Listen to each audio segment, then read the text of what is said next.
What's up, everybody? My name's Mike Sjogren, here with my co-host, Emmanuel Pani. We're part of a group of specialized real estate investors you've probably never heard of. We didn't start with deep pockets or wealthy families, and we don't rely on 401ks, mutual funds, or traditional real estate investing. In fact, many of us don't even own the properties that fund our freedom. If you ask the money experts out there, they'd say what we do is impossible, yet it's happening every single day. It's happening through a new niche called short-term rentals. We are Short-Term Rental Nation, and these are our secrets. All right, what's going on, STR Nation? Welcome back to another episode of Tuesdays with Mike and Mike. I am your host, Mike Sjogren, here as always with my main man, Mr. Mike Reilly. What's happening, Mike? Doing awesome, man. I'm pumped up from the week last week, and yeah, doing awesome. Love it, dude. Love it. So yeah, last week we had our boardroom event. So for those of you that don't know, our boardroom mastermind, it's really geared for our highest level operators, 7-figure STR operators and boutique hotel operators. We get together 3 times a year in person.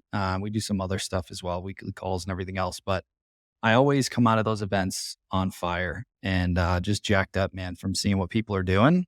And this event was no different. We had a lot of fun, had it at the Boston Harbor Hotel, which is an incredible venue right on the water, right in downtown Boston. And had a really cool lineup of folks.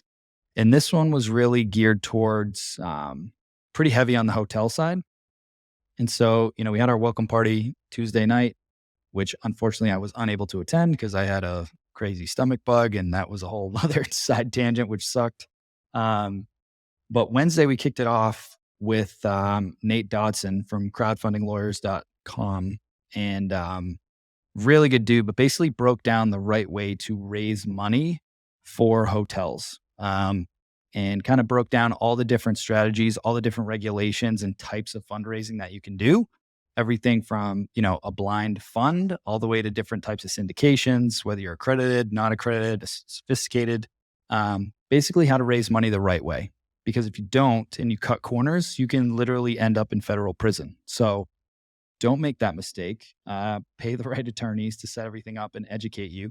But Nate's a great resource, really good dude, flew in, absolutely crushed it. And I could see a lot of eyes widening around, man, I could go so much bigger leveraging some of these capital raising tools to do bigger and better deals. 100%. I mean, we talked to a lot of people and everybody's like, well, what's your biggest constraint right now? And it's money. If I only I had the money to go out and do more deals in this, economic state that we're in right now, Nate solves that. And I think the biggest takeaway for all the people who haven't raised money before, myself included, is you need to start getting a following of people and starting with that. Like, share with family, friends, loved ones, and people in your network, share on your socials topics around what you want to raise money for. If it's a business, if it's a hotel, if it's a short-term rental business, if it's a fund for buying short-term rentals, like, share information on short-term rentals. Not necessarily, hey, I've got this deal. It's, hey, this is kind of where the economic, market is at in short-term rentals right now. Start a newsletter, do it once a month. Like, get yourself out there. And then when the deal comes, you can raise money for it. So that was a big takeaway I had from him. I thought he crushed his talk. It's hard going first, and I thought he did a really, really good job. And you're right, opened some eyes. If I had to summarize, kind of just elaborating on what you said, at the end of the day, people are investing in the operator more so than the deal, right? Like, if they trust you as the operator, as the syndicator, then they're going to trust the deal, right? So it's really based on your reputation. And when you're getting started, who are people that trust you? It's people that know you already, right? So if you're not telling people what you're doing, you're not, next, we got Thanksgiving coming up. Like, if you're not talking about your business at the Thanksgiving dinner table with all your extended family, like, that is a wasted opportunity. Like, just talk about it. And I think some people feel weird about that, but you may inspire people. Even if they don't invest with you, you might inspire somebody else. Like, I remember when I got into this business, man, it was a friend that inspired me that was like, had these side businesses going while working a job. And I was like, wow, I never even had that idea that I could have like a business on the side to make some extra income. So that was a light bulb moment for me. But if he never told me about that, I'd probably still be sitting in a cubicle at a 9 to 5 every day. So 100%. make sure you're telling people what you're doing. Um, Next after him, we had Nick Turner, who works for Lark Hotels. So they're a huge hotel management company. They specialize in boutique properties. They've got like 50, I think he said 57 deals now. They're actually managing my latest hotel acquisition. Real great company, really good dude. And he did a whole workshop on how to underwrite hotels. And again, there's a lot of different thought processes, and understanding the numbers is crucial, right? And if it's your first deal, it's like, well, how do I know what the expenses should be? How should I analyze this stuff? And he really broke that down and gave some really good rules of thumb based on his experience underwriting thousands of deals at this point and seeing, how those numbers actually pencil out once they're operational. So he gave a lot of good value, a lot of good rules of thumb for that. So it's going to save people a ton of time and keep them out of bad deals, which, Yeah. you know, I'd rather see people miss a good deal than take down a bad deal. I'll Yeah. just put it that way, especially once you Yeah. get in commercial. I loved what he, so one of the biggest takeaways I had from him was hotels are really shooting for like 50, 55, 60% occupancy like over 3 years and stabilizing after 3 years. We underwrite deals all the time of like 70, 75, 80% in short-term rental world. Well, that's not the case in the hotel world. And also we should be doing this with our short-term rentals is it scales too. It's like, you may underwrite it for 60% in year one, but 70% you got access to, or second year, you got access to 70%. And you keep adding value into the property and you build your list, your occupancy is going to grow. So that was the biggest takeaway and eye opener for me from Nick's. One of the things that I've learned from running hotels over the years and just, studying competition and the industry to that point is we typically have very high occupancy rates with STRs, which is great. But you really want to measure your portfolio based on RevPAR. And all that is like you take 30 days in the month, or you take your revenue for the month, divide it by the number of days in the month. That's how much that property actually made you per day, right? And with hotels, we do that per key or per room. And when I started to look at our portfolio, comparing it to some of the others through different STR and CoStar reports, I'm like, man, we're killing these guys. Like our occupancy is so much higher. Like they don't even know what they're doing. But then when you look at their RevPAR, it was higher than ours. So, you know, at a high level, their thought process is if you're over 60% booked, you're not charging enough. Right. So let that sink in for a minute, because at 100% occupancy, that's a lot more turnover. It's a lot more cleans. It's a lot more, wear and tear on your property when you could make the same or more money just charging a better rate and just floating some of that vacancy. That's fine. It was just one of those things, again, paradigm shift of, I didn't really look at it from that standpoint. I'm just trying to fill it up to make sure I'm getting as much for my money as possible. But when you reframe it and you really think about like, how much did this thing actually make me per day? Maybe I'd rather be 50% occupied and make the same amount of money because there's less wear and tear on my property. So when people are like, what's better, a higher nightly rate or a higher occupancy? The answer is a higher RevPAR. All right. That's the equalizer. So that was really good. Kick that off, learn how to raise the money, learn how to underwrite the deals. And then we switched gears a little bit and talked about forecasting. And, for a lot of operators, they operate in seasonal markets. And one of the things that I've heard from a lot of people, especially when they're working to leave their jobs, or maybe they're in a position where technically on paper, like they're making enough money to leave their jobs, but they feel this anxiety around leaving because they're like, yeah, but I have good months and I have bad months. And I'm like, well, if you knew how to forecast and budget and basically manage that cash flow over a 12-month period, you'd have a lot more peace of mind, right? So Chris Petsy, one of our coaches, was my first mentee. He's got over 70 properties now, heavily seasonal markets up here in New England, basically beach markets up in New England. And so he makes the majority of his money from Memorial Day through September. And then it's pretty slow. And he works on some other strategies that we'll talk about here in a minute. But he has to budget and manage his cash flow. So he broke down how he does his forecasting for the year, what his monthly process is to review that forecast versus actuals and adjust accordingly. It's not always the sexiest topic, but it is so crucial. And honestly, it gives you the most peace of mind when you actually understand your numbers. that's when you become a business owner in my standpoint, when it's not just this little side hustle thing that just spits out some money and okay, cool. Can I project and forecast what this business is going to do and what levers I can pull to hit the numbers that I want to hit? And then understand the story in my P&L every single month. Like Yeah. what actually happened. I'm going to say this because it's so freaking impressive. For 73 units that Chris has, is a 59% profit margin in his business. Like 59%. That's insane. If you look at all the businesses that are out there, like people are shooting for like 30% really good profit margins on any business. And he's got 59% at 73 units. He's only been doing this 3.5 years. So I remember having a conversation with him at STR WealthCon, 2022. And he was at 20 units and he was trying to figure out like, what should my profit margins be? And we forecasted to get him out of his job. That was in February, right? That's when the first one was. He wanted to get out of his job by June. And we forecasted, all right, over the next 6 months, you need to add this many properties at this much profit margin in order to get you out. And he got 30 was his like kind of magic number. Now at 73, maintaining those profit margins is absolutely insane. He's doing pretty good. We'll just put it that way. Yeah.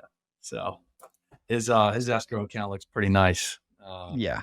And his wallet does too. But it's also, he harped on cash reserves too. Like he's in a very big, very seasonal market up in New Hampshire and like kind of the New England area. So having the cash reserves to get him through that slow season and ramped back up for the summer. And like how many people do they need to hire?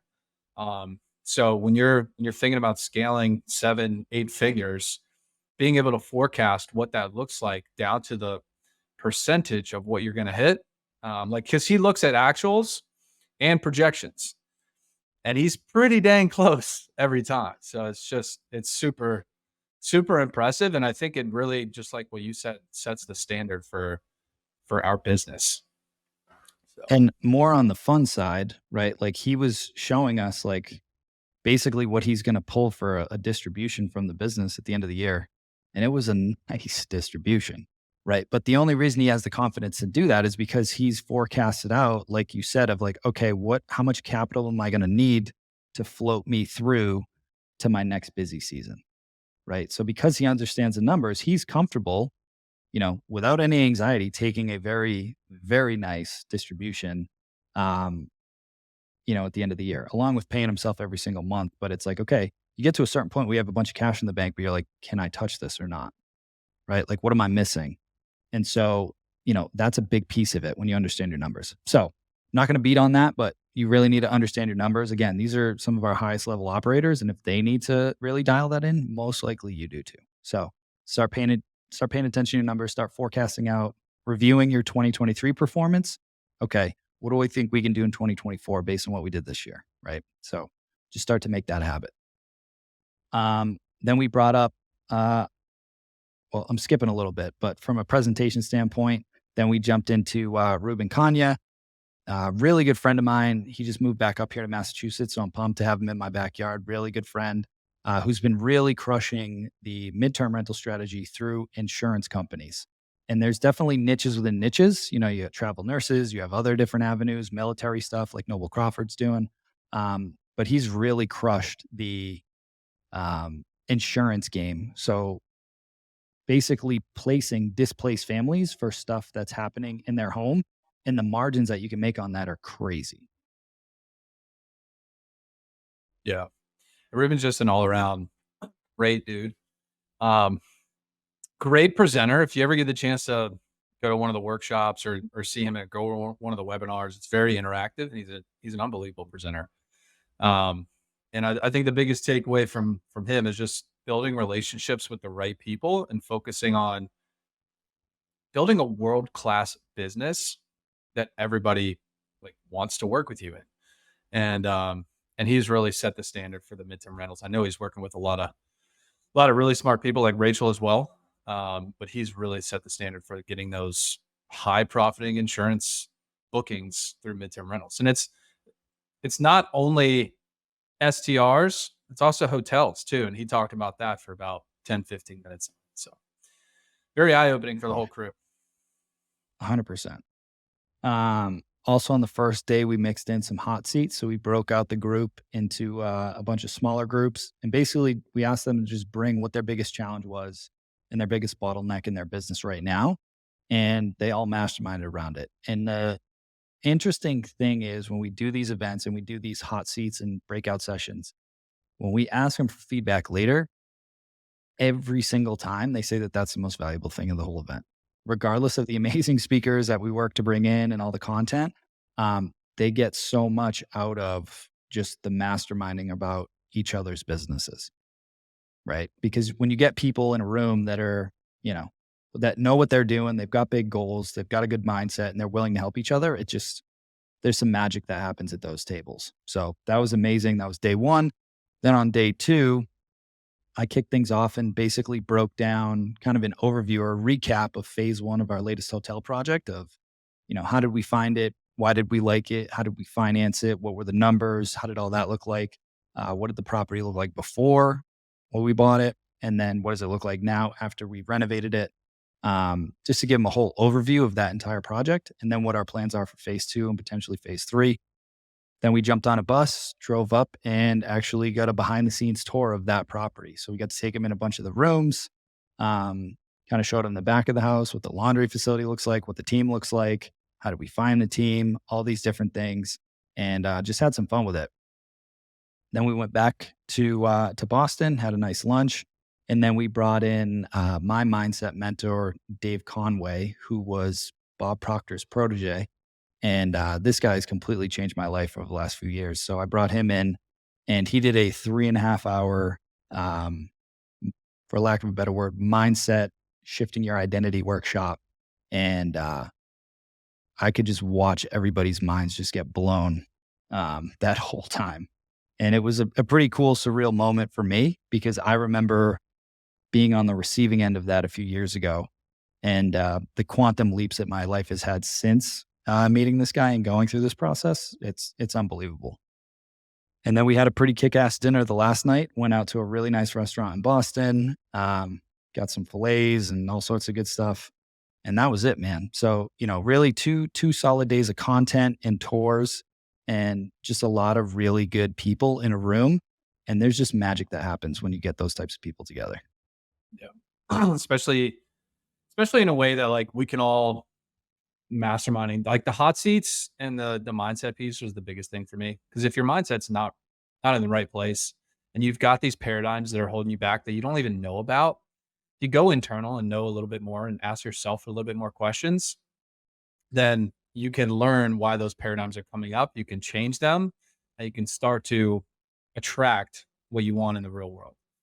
And so I've got 6 pages of notes from just one mindset session. And I think that was the biggest takeaway for me was staying in the content. Like I've been successful in short-term rentals. I've had great success over the last 2 years, but now my goals have grown as always. And to become the guy that I want to become, I need to change. And it starts from the inside. It's not another course that I need to get. It's not more time that I need to get. It's not, hiring another, person to come work for me. I got to start inside first and then the rest will take care of itself. So that was my biggest takeaways and just being able to be in an environment of other people that are doing the same thing too. And we're literally seeing change in 40 people in that room. The vibration just, it levels up and then you walk away feeling change, feeling like a new man. Yeah. And again, just on the back of that event, I got 3 very specific text messages from people that are like actively doing deals right now. Got some hotel deals in Hawaii, one in Wisconsin, one in California, one down towards Arkansas. And just again, when you come off an event like that, it just keeps the momentum going and it keeps giving you that courage to keep pushing because you know that you've got that support system behind you to help keep leveling you up and help you avoid any crazy mistakes. So I was super pumped. I'm looking forward to the next one in the spring. Really looking forward to WealthCon as well in February. But yeah, man, I'm feeling good. I was telling you offline, I was up bright and early, going for a run, getting back into it, and just super grateful. Really, really grateful for how crazy my life has changed in a relatively short period of time because of this industry and because of the people that I've surrounded myself with that continue to support, encourage, and challenge me. Um, Man, it's unbelievable. So super excited about all of that stuff. If you want more info about the boardroom, Mike, where should they go for that? Yeah, just strsecrets.com/apply. Book a call with us. We can talk to you about your goals, your background, what you want to achieve, and just have a conversation. Yep. And again, if you're brand new, we've got other programs. This is not for the newbies for sure. We've got other programs that are designed to get you to that point. But if you're a seasoned operator and you've been looking for a tribe of people that are doing big things and thinking bigger and pushing, this is the group for you. So that's all we got for this week, folks. Hope you guys have an amazing week. Have an amazing Thanksgiving, and we will talk to you guys soon. Hey, STR Nation, if you enjoyed this episode, please make sure to hit that subscribe button and leave us a review. And in the comments, let us know what topics you want us to cover on upcoming episodes, and we'll make sure to get that in the books for you. And if you really want to learn how to launch, automate, and scale your short-term rental business, if you want to go deeper, then check out our free masterclass at strsecrets.com.